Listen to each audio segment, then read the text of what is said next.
The morning Maple Thornton decided to change everything, she stood in the cramped break room of Henderson and Associates, stirring powdered creamer into bitter coffee while her reflection wavered in the microwave's dull surface.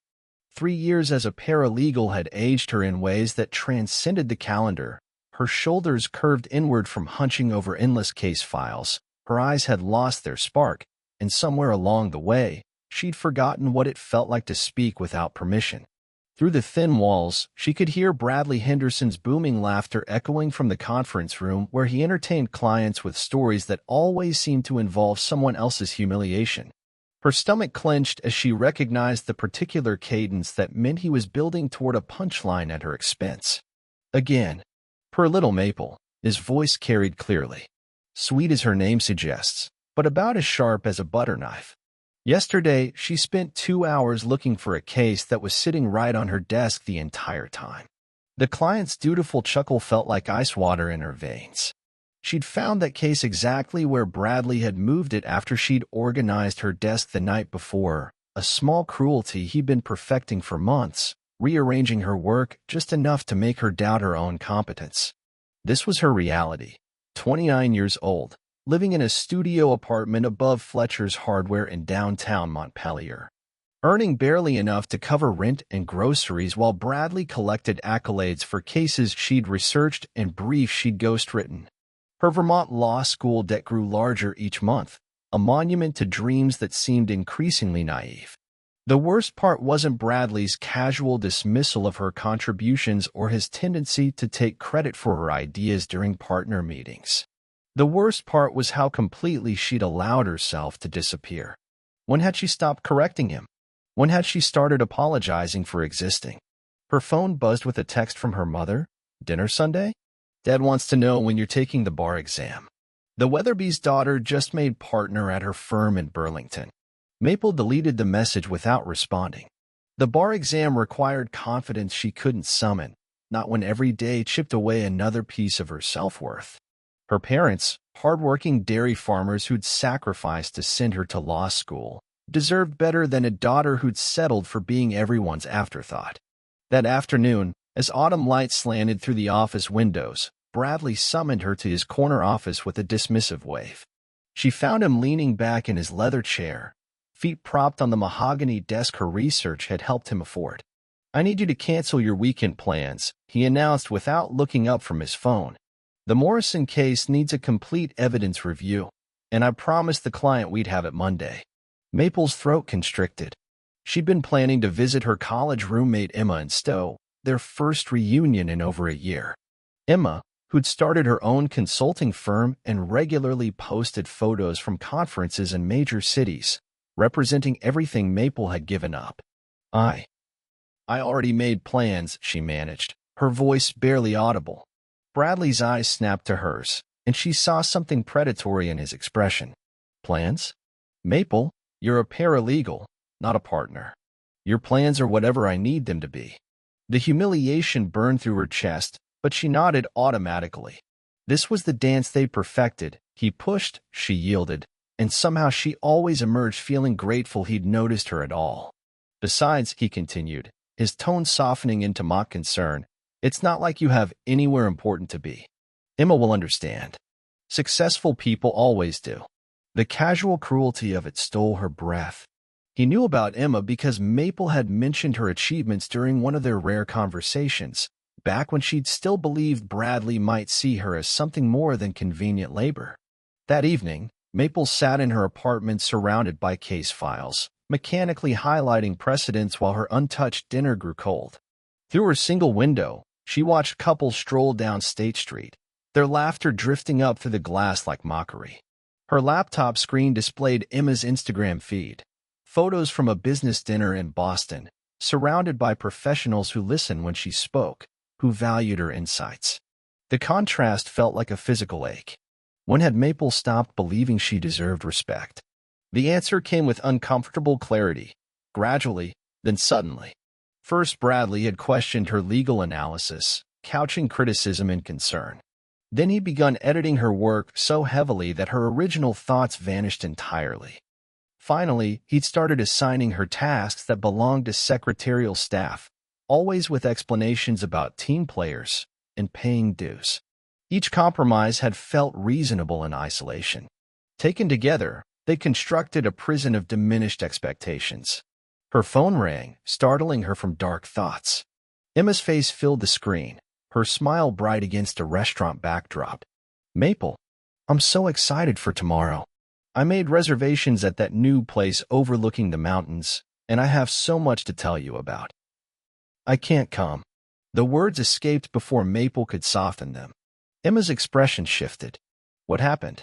"Work emergency. Bradley needs you to sacrifice another weekend so he can take credit for your effort while paying you poverty wages?" Emma's voice carried an edge Maple had never heard before. "When was the last time you said no to him?" The question hung in the air like an accusation. Maple couldn't remember saying no to anyone about anything meaningful. Not to Bradley, not to her parents' expectations, not to the slow erosion of her ambitions. "It's not that simple," she whispered. "Isn't it?" Emma's voice gentled. "Maple, you were the smartest person in our contracts class. Professor Williams said your analysis of covenant law was graduate-level work. What happened to that woman?" After ending the call, Maple stared at her reflection in the dark window. Somewhere behind the tired eyes and defeated posture lived the person who'd graduated summa cum laude, who'd dreamed of opening her own practice specializing in environmental law, who'd believed she could make a difference. The Morrison case files mocked her from the coffee table. Hours of work that would earn Bradley praise while she remained invisible. She thought about Emma's question, about the woman she'd been before accepting mediocrity as her ceiling. Sunday morning arrived gray and cold, matching Maple's mood as she trudged to the office. The building stood empty except for security, her footsteps echoing in the vacant corridors. She'd spent the weekend constructing a brilliant evidence summary that would undoubtedly become another example of Bradley's legal acumen. As she worked, her phone buzzed with photos from Emma's weekend retreat. Women entrepreneurs sharing ideas, supporting each other's ventures, celebrating successes without diminishing anyone else's worth. The contrast with her own isolation felt suffocating. By Monday, Maple had perfected her presentation of the Morrison case analysis. She'd identified 3 overlooked precedents that would strengthen their client's position significantly, work that had required creative legal thinking and hours of careful research. "Excellent work, as always," Bradley said, barely glancing at her comprehensive brief. "I'll present this to Morrison this afternoon." She waited for acknowledgement of the breakthrough precedents, for recognition of the innovative argument she'd constructed. Instead, Bradley was already moving on to other matters, her effort absorbed into his professional identity without trace. The client meeting took place in the firm's prestigious conference room, where oil paintings of Vermont landscapes complemented mahogany furniture and crystal water glasses. Maple sat at the far end of the polished table, notebook ready to record any additional research requests. Bradley commanded the room with practiced ease, presenting her analysis as his own discovery. "After extensive research, I've identified several precedents that fundamentally strengthen our position," he announced, gesturing confidently while Mr. Morrison nodded with approval. The precedents Maple had uncovered were indeed game-changing, and she watched Bradley bask in Morrison's praise for legal brilliance he'd never demonstrated. When Morrison mentioned the innovative approach to covenant interpretation, Bradley smiled modestly and talked about years of experience leading to insights. "This is exactly why I chose your firm," Morrison declared. "Bradley, your reputation for thorough legal analysis is well-deserved." Maple's pen snapped in her grip. 3 years of invisible labor crystallized into a moment of perfect clarity. She was funding Bradley's success with her talent while accepting crumbs of recognition. After Morrison left, Bradley was euphoric. "Maple, order lunch from that place on Elm Street. Today calls for celebration." The casual assumption that she'd handle lunch arrangements after providing the legal breakthrough that made celebration possible finally shattered something inside her. She looked at Bradley's expectant face, at the office that had become her cage, at the career path that led nowhere except deeper servitude. "Order your own lunch," she said quietly. Bradley's expression shifted from confusion to irritation. "Excuse me. I said order your own lunch." I have legal research to complete. The silence stretched between them, loaded with 3 years of accumulated grievances. Bradley's face flushed with the particular anger of someone unaccustomed to resistance. Maple, I think you're confused about your role here. You're a paralegal, not an attorney. Ordering lunch is exactly the kind of task that you can handle yourself. She stood, surprising herself with her steady voice. I'm a legal professional, not your personal assistant. Bradley's laugh held no humor.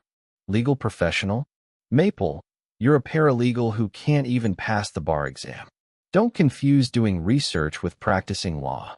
The words hit like physical blows, designed to restore the power dynamic through humiliation. 6 months ago, they would have worked. Maple would have apologized, ordered lunch, and spent the evening questioning her worth. Instead, she felt something unprecedented, indifference to his opinion. You're right, she said calmly. I haven't taken the bar exam, but I've written every significant brief that's come out of this office in the past year, including the Morrison analysis you just claimed credit for. Bradley's eyes narrowed. That's a serious accusation. It's not an accusation. It's documentation. She gestured toward the filing cabinets. Every draft, every research note, every innovative argument you've presented as your own work, all time-stamped with my computer login. For the first time in their relationship, Bradley looked uncertain. The power dynamic that had seemed immutable suddenly felt fragile. That afternoon, Maple researched something new: the requirements for opening an independent legal practice in Vermont. The bar exam application deadline was still 6 weeks away. Her savings account, meager as it was, could cover the exam fees and basic office setup if she lived carefully. The revelation felt both terrifying and exhilarating. She'd spent so long accepting limitations that she'd forgotten about possibilities. Her phone rang as she was reviewing commercial lease options. Her mother's voice carried across the line with familiar concern. Maple, honey, your father and I were talking. Maybe it's time to consider other career paths. The Weatherbys mentioned their daughter-in-law runs a successful catering business. Practical skills, steady income. The suggestion that she abandon law entirely would have devastated her a week earlier. Now it simply clarified her resolve. Actually, Mom, I'm planning to take the bar exam and open my own practice. The silence on the other end stretched long enough for Maple to wonder if the call had dropped. Your own practice? Sweetheart, that's very ambitious, but you don't have any experience. I have 3 years of experience. I've been practicing law without credit or compensation. The confidence in her voice surprised them both. But Bradley says you're still learning the basics. Bradley has been taking credit for my work while keeping me invisible. That ends now. After the call, Maple sat in her apartment studying bar exam materials with focus she hadn't felt since law school. The questions seemed less intimidating than they had for years, possibly because she was approaching them as someone with something to prove rather than someone afraid of failure. The next morning, Bradley seemed determined to reassert control after her unprecedented resistance. He summoned her to his office before she'd finished hanging up her coat. I've been thinking about our conversation yesterday, he began, his tone suggesting magnanimous forgiveness. I understand you're feeling underappreciated. Hard workers sometimes need recognition.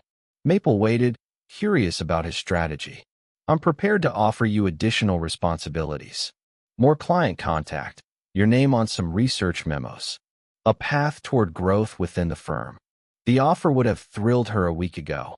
Now she recognized it as a leash disguised as opportunity, just enough advancement to keep her trapped, not enough to threaten his position. That's generous, she replied neutrally. Bradley smiled, interpreting her tone as capitulation. I knew you'd see reason. Smart workers understand that patience and loyalty are rewarded. How long did you have in mind for this path toward growth? His smile faltered slightly. These things take time, Maple. The legal profession values experience and proven judgment. Perhaps in a few years, when you've demonstrated consistent reliability. A few more years of invisible labor while he collected awards for her insights. The path was crystal clear. Eternal servitude dressed as career development. "I'll need to think about it," she said. Bradley's expression hardened. "This isn't really a negotiation, Maple. I'm offering you advancement. The alternative is continued work at your current level." The threat was implicit but clear. Accept his terms or remain stagnant forever. She'd heard similar ultimatums throughout her tenure, always couched as generous offers that couldn't be refused. This time, she felt no compulsion to respond immediately. His desperation to control her reaction had exposed the weakness in his position. That evening, Emma called with news that changed everything. "I just had dinner with Saracen," Emma announced, referencing their law school classmate who'd built a successful environmental law practice in Burlington. "She's looking for an associate with strong research skills and covenant law experience. The position starts at $70,000 with partnership track in 3 years. Maple's heart hammered against her ribs. $70,000 was more than double her current salary, and covenant law was her specialty, the area where Bradley had most frequently claimed her work as his own. "She specifically asked about you," Emma continued. "Apparently Professor Williams mentioned your law review article to her years ago, and she's followed your career since graduation. She was surprised to learn you were still working as a paralegal." The conversation that followed lasted 2 hours, covering everything from interview logistics to the specific environmental cases Sarah's firm handled. By the end, Maple had agreed to meet Sarah the following Friday. Wednesday morning brought unexpected drama to Henderson and Associates. Maple arrived to find Bradley pacing his office, phone pressed to his ear with unusual intensity.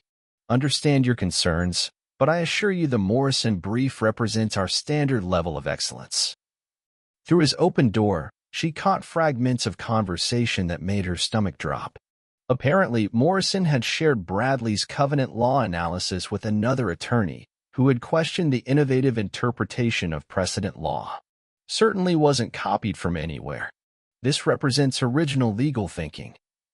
Maple realized with growing horror that Bradley was defending work he didn't understand well enough to explain.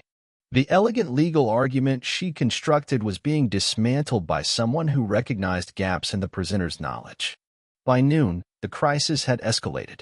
Morrison was questioning whether Henderson and Associates possessed the legal expertise they'd claimed, and Bradley was scrambling to provide explanations for analytical choices he'd never made.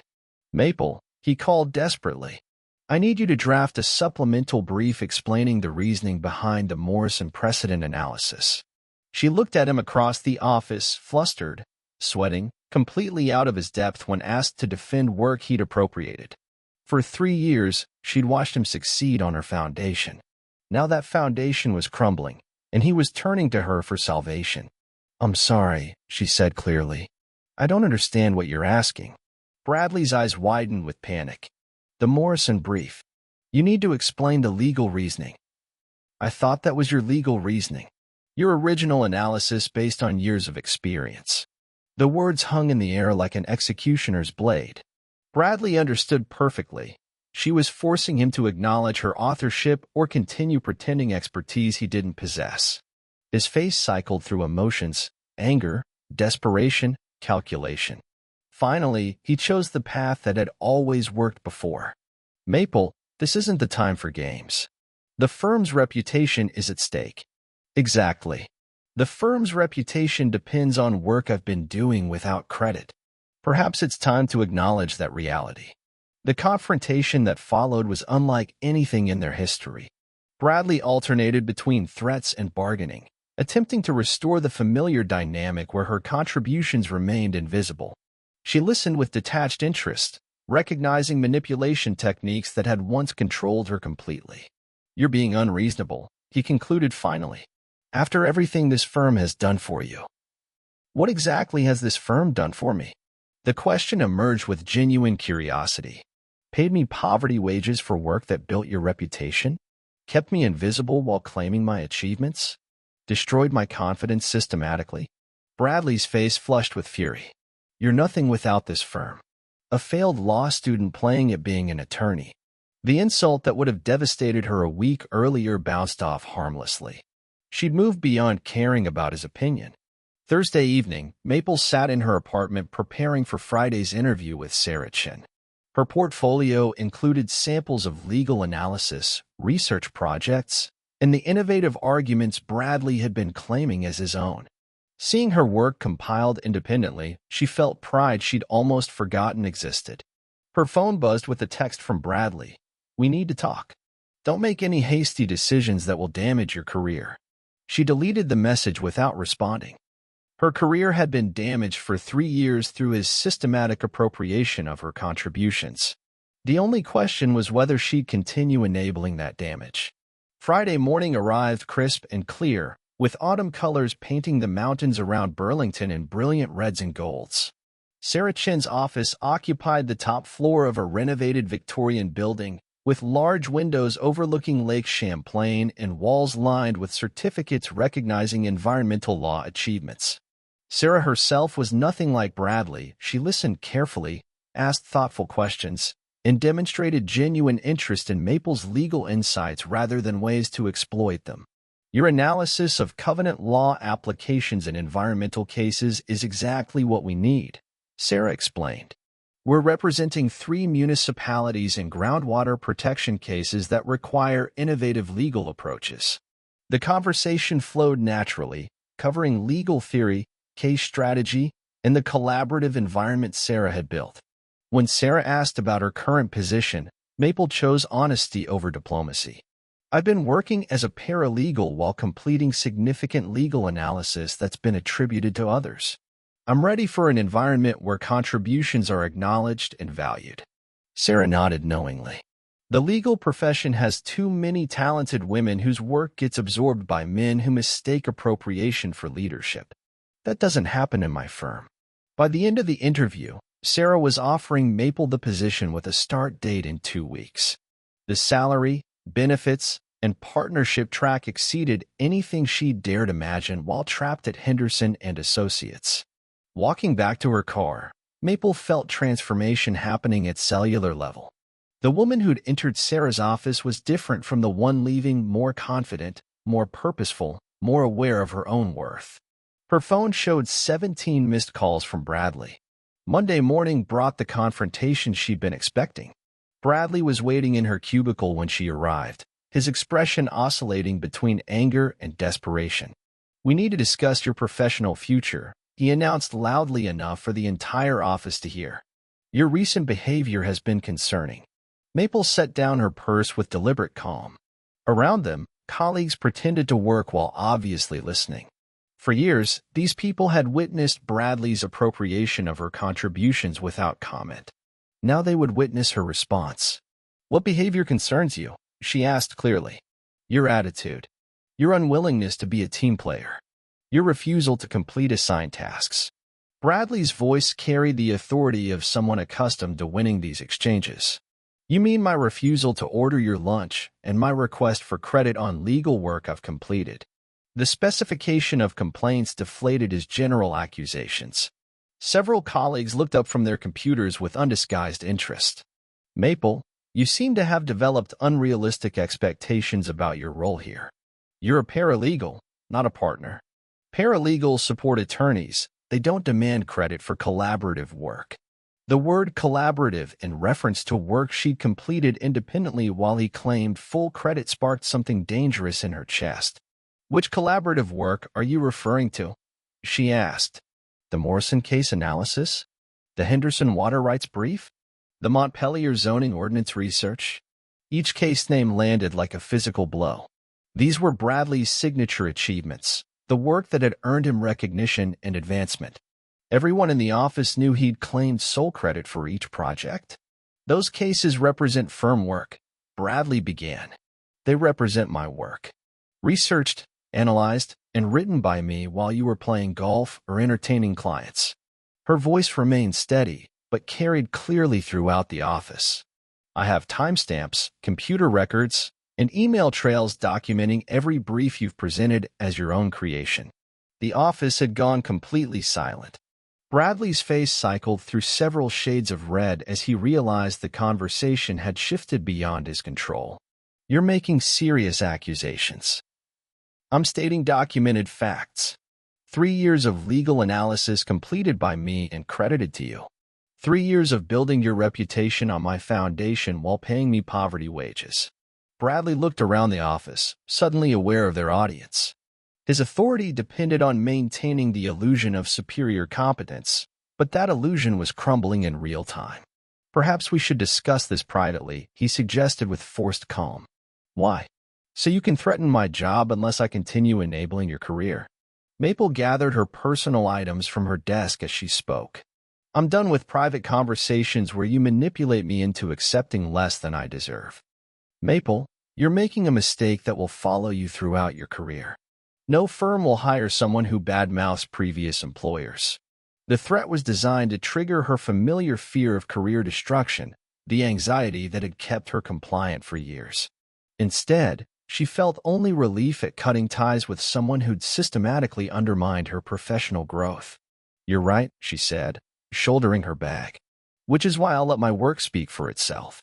Every brief, every analysis, every innovative argument you've claimed as your own achievement. She walked toward the exit while Bradley scrambled for words that might restore his control. At the door, she turned back to address him clearly. For anyone wondering, I've accepted a position with Chan Environmental Law in Burlington. Associate attorney, starting at $70,000 annually, with partnership track in 3 years. Thank you, Bradley, for teaching me exactly what I won't tolerate in my career.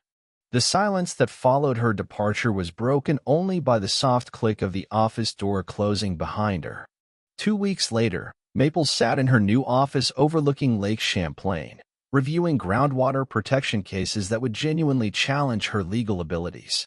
Sarah had introduced her to clients as their new associate attorney specializing in covenant law applications, and she'd spent her first week in depositions and strategy meetings where her insights were heard and valued. Her phone buzzed with a text from Emma, heard through the grapevine that Bradley Henderson is struggling to handle his caseloads without his secret weapon. Karma is beautiful. The gossip networks of Vermont's legal community had apparently carried news of Bradley's difficulties. Without Maple's legal analysis to appropriate, he was struggling to maintain the illusion of competence that had built his reputation. More significantly, word had spread about Maple's transition from invisible paralegal to successful associate attorney. 2 law school classmates had contacted her about similar career moves, inspired by her example to demand appropriate recognition for their contributions. That evening, Maple stood on her apartment balcony watching sunset paint the mountains in shades of gold and crimson. She'd upgraded to a larger place in Burlington's Old North End, with space for both living and a home office where she could work on private cases. The bar exam results would arrive within a month, but she no longer felt anxiety about passing. The legal analysis she completed daily had proven her competence beyond any standardized test. She was already practicing law. The license would simply make it official. Her phone rang with a call from her parents. Her mother's voice carried excitement rather than concern for the first time in years. Maple, honey, we heard about your new position from the Weatherbys. They saw the announcement in the Burlington Free Press business section. We're so proud. The pride in her mother's voice felt like sunshine after years of disappointed questions about her career prospects. Her parents had spent decades working their dairy farm through economic uncertainty, and they understood the value of respect in professional relationships. Sarah Chin sounds like exactly the kind of employer you deserve, her father added from the extension. Someone who appreciates talent instead of exploiting it. A month later, the bar exam results arrived on a Tuesday morning that dawned bright and clear.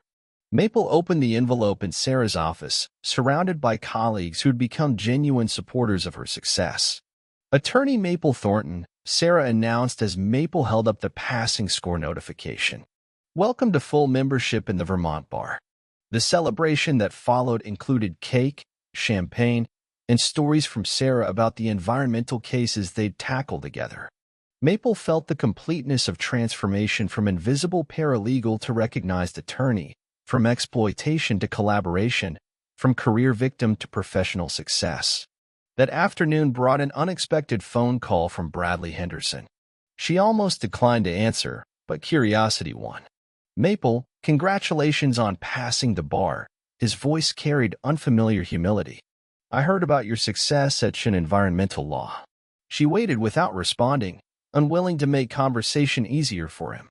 "I wanted to discuss the possibility of bringing you back to Henderson and Associates.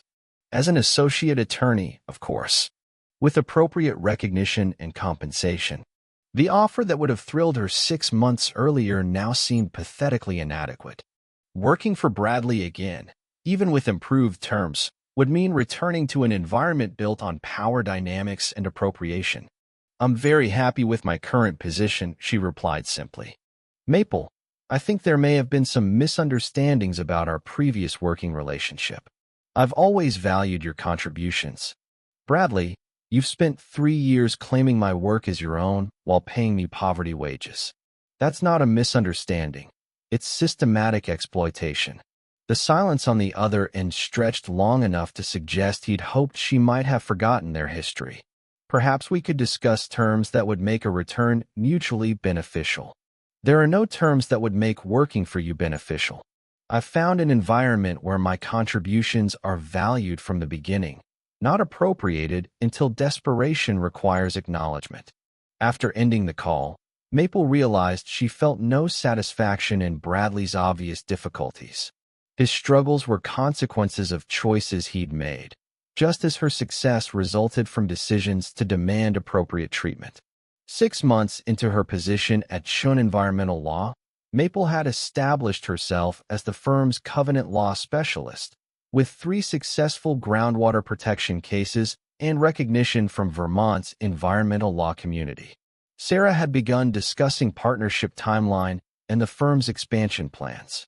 More importantly, Maple had recovered the confidence that years of exploitation had nearly destroyed. She spoke in meetings with authority, presented legal arguments with clarity, and negotiated with clients from positions of strength rather than apology. The woman who'd once stirred powdered creamer into bitter coffee while absorbing casual humiliation had evolved into someone who commanded respect through competence and expected appropriate treatment as a baseline rather than a favor. On a crisp October morning, exactly 1 year after her confrontation with Bradley, Maple stood before the Vermont Supreme Court presenting oral arguments in a landmark environmental case. As she addressed the justices with confidence earned through genuine achievement, she reflected on the journey from invisible paralegal to recognized attorney. The transformation hadn't required revenge against those who'd exploited her, just the courage to demand treatment she'd always deserved.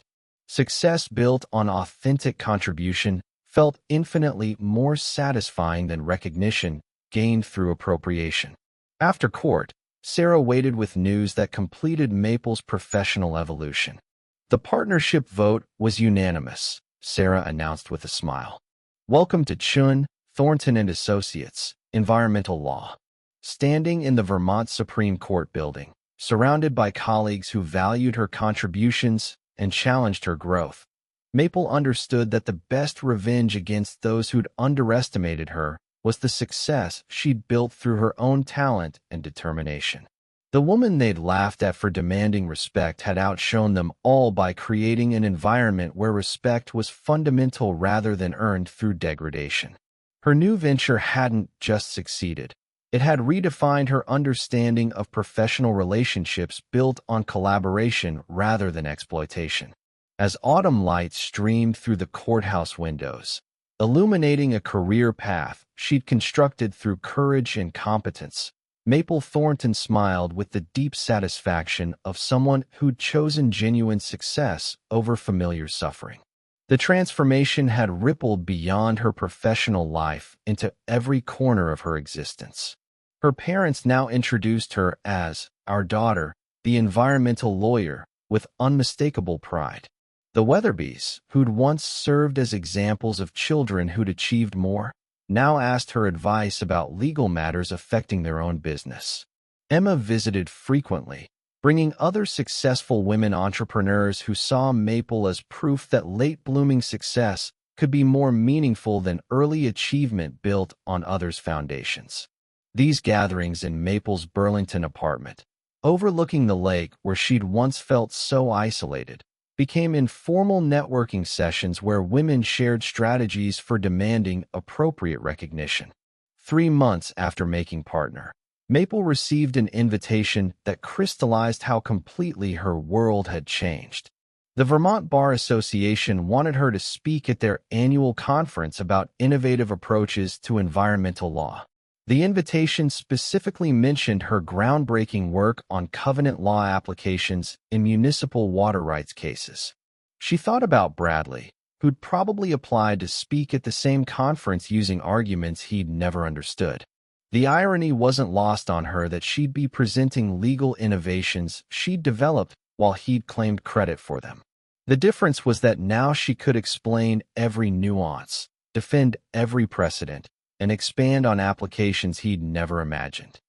The night before her presentation, Maple stood in her home office reviewing notes for a speech that would cement her reputation as Vermont's leading expert on environmental covenant law.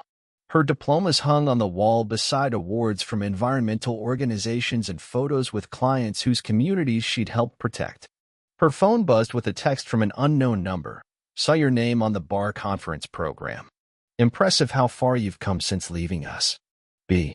She stared at the message, recognizing Bradley's attempt to maintain some connection to her success. The phrasing suggested he'd played a role in her development, that leaving his firm had been a step in a journey he'd initiated rather than an escape from systematic exploitation. A year ago, the text would have triggered anxiety about whether she'd burned bridges or damaged her reputation. Now she felt only mild curiosity about what had prompted him to reach out. She deleted the message without responding. The bar conference took place at the Sheraton Burlington, with attendees including judges, senior partners, and rising stars from across Vermont's legal community. Maple's presentation was scheduled for the main auditorium, with advance registration suggesting standing room only. As she walked through the hotel lobby before her speech, she noticed several familiar faces from Henderson and Associates. Her former colleagues offered polite greetings tinged with the awkwardness of people who'd witnessed years of exploitation without intervention. She responded with professional courtesy, feeling neither anger nor satisfaction at their obvious discomfort. Her presentation exceeded every expectation. For 45 minutes, she guided the audience through complex legal terrain with clarity that came from genuine expertise rather than appropriated knowledge. Questions from the audience revealed deep understanding of both practical applications and theoretical implications of her work.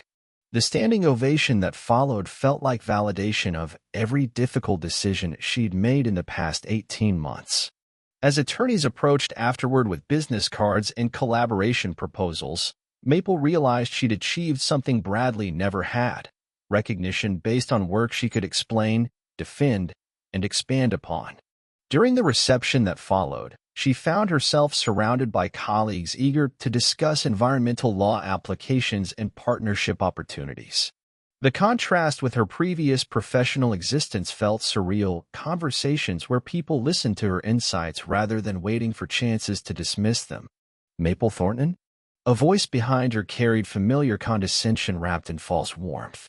She turned to find Bradley Henderson, wearing his conference-appropriate smile and extending his hand as if they'd parted on friendly terms. "Bradley," she acknowledged without accepting the handshake. His eyes flickered with irritation at her refusal to play along with his performance. Around them, conversations continued, but she sensed people noting the interaction between Vermont's newest environmental law star and her former employer. "Excellent presentation," he said, his tone suggesting professional equality rather than their actual history. "Your work on covenant law has certainly evolved since your time with us." The casual appropriation of credit in past tense, "your time with us," rather than acknowledgement of work she'd completed while he claimed it, confirmed that he hadn't changed. He was still rewriting history to preserve his narrative of superior expertise. "My work on covenant law began in law school and continued despite my time with you," she corrected clearly. The difference now is that I receive appropriate credit for my contributions. Bradley's smile tightened. I think there may be some lingering misunderstandings about our professional relationship. There are no misunderstandings. You appropriated 3 years of my legal analysis while paying me poverty wages and systematically undermining my confidence. That's documented fact, not misunderstanding. Several nearby conversations had paused as people recognized the tension in their exchange. Bradley glanced around nervously, clearly uncomfortable with public attention to their history. Perhaps we could discuss this privately, huh? Why? So you can attempt to manipulate me into revising our shared history? Maple's voice carried clearly without being raised. I've moved beyond private conversations with people who mistake exploitation for collaboration. The finality in her tone left Bradley without strategy for continuing the conversation. He'd approached expecting to find the same insecure woman he controlled for years, someone who could be convinced to soften her stance through public pressure or professional intimidation. Instead, he'd encountered an attorney who commanded respect through competence and refused to participate in the fiction that their relationship had been mutually beneficial. The woman who'd once apologized for existing now spoke with authority that came from genuine achievement. As Bradley retreated with whatever dignity remained, Maple felt closure she hadn't realized she needed. The encounter had proven that her transformation was complete. She no longer needed his approval, feared his disapproval, or felt compelled to manage his emotional reactions. 6 months later, Chin, Thornton and Associates had expanded to include 2 additional attorneys and a paralegal who was treated as a valued team member rather than invisible labor. Maple insisted on collaborative practices that ensured everyone received appropriate credit for their contributions. The firm had gained regional recognition for innovative environmental law approaches, with Maple's covenant law expertise attracting clients from across New England. More importantly, the work environment Sarah and Maple had created served as a model for how professional relationships could function without exploitation or appropriation. On a warm spring morning, Maple received news that completed her professional vindication. The Vermont Supreme Court had ruled in favor of her clients in the landmark groundwater protection case, with the decision specifically citing her innovative application of covenant law as precedent-setting legal work. The ruling would be studied in law schools and referenced in environmental cases throughout New England. More significantly, it represented the kind of lasting legal contribution she'd dreamed of making when she'd first entered law school years earlier. That evening, as she reviewed news coverage of the Supreme Court decision, Maple reflected on the journey from invisible paralegal to recognized legal expert. The transformation hadn't required revenge against those who'd exploited her or validation from those who'd dismissed her contributions. Success built on authentic achievement felt infinitely more satisfying than recognition gained through appropriation. The woman they'd laughed at for demanding respect had created an environment where respect was fundamental rather than earned through degradation. Her phone buzzed with congratulatory texts from colleagues, clients, and law school classmates who'd followed her career transformation. Emma's message made her smile, from the woman who couldn't say no to ordering lunch to the attorney whose legal precedent will be cited for decades. Epic glow-up. As Maple looked out her office window at Lake Champlain, where sailboats moved peacefully across water that reflected the mountains beyond, she understood that the best response to those who'd underestimated her was the success she'd built through her own talent and determination. The laughter had stopped. The respect had begun. And her future stretched ahead, bright with possibilities she'd almost forgotten to imagine, grounded in the unshakable foundation of work that was authentically her own.